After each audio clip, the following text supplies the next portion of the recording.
নোয়াখালী বিজ্ঞান ও প্রযুক্তি বিশ্ববিদ্যালয়ে জুলাই কন্যা ফাউন্ডেশনের উদ্যোগে অনুষ্ঠিত হলো মাইন্ডব্রিজ এন্ড নলেজ কম্পিটিশন 2025। শুক্রবার 31 অক্টোবর বিশ্ববিদ্যালয়ের বীরশ্রেষ্ঠ শহীদ মোহাম্মদ রুহুল আমিন অডিটোরিয়ামে এর প্রতিযোগিতা অনুষ্ঠিত হয়। অনুষ্ঠানে বিশেষ অতিথি ছিলেন প্রধান উপদেষ্টার প্রেস সচিব শফিকুল আলম।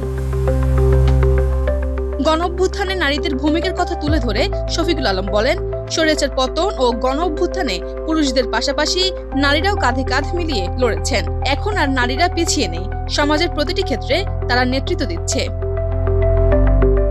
তিনি আরো বলেন, আমরা যেন জুলাই যোদ্ধাদের অবদান কখনো ভুলে না যাই। আমাদের লক্ষ্য এমন একটি বৈষম্যহীন বাংলাদেশ গড়া, যেখানে ধর্ম, জাতি, বর্ণ নির্বিশেষে সবার সমান অধিকার নিশ্চিত হবে। ডিসক্রিমিনেশন থাকা মানে হচ্ছে আমরা জুলাইয়ের যে শহীদ হয়েছেন যারা, তাদের প্রতি, তাদের স্মৃতির প্রতি আমরা এক ধরনের অন্যায় অবিচার করা। জুলাই কন্যারা যে আত্মত্যাগ করেছিলেন জুলাইয়ের গণঅভ্যুত্থানের দিনগুলোতে, সেটা যেন ভুলে না যায় এবং তাদের স্মৃতিকে সবসময় বুকে রাখি। ওদের স্বপ্ন পূরণে পাশে থাকতে পেরে আমরা গর্বিত।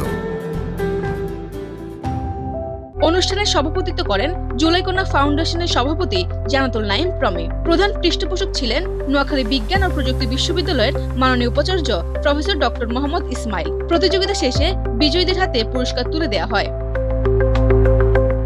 এদিকে অনুষ্ঠানে জুলাই গণঅভ্যুত্থানের শহীদ নাসিমার পরিবারকে বিশেষ সম্মাননা প্রদান করা হয়। সমাপ্তি পর্বে অতিথিবৃন্দ শিক্ষার্থীদের মানসিক বিকাশ, জ্ঞান চর্চা ও মানবিক মূল্যবোধ গঠনে এ ধরনের আয়োজনের গুরুত্ব তুলে ধরেন।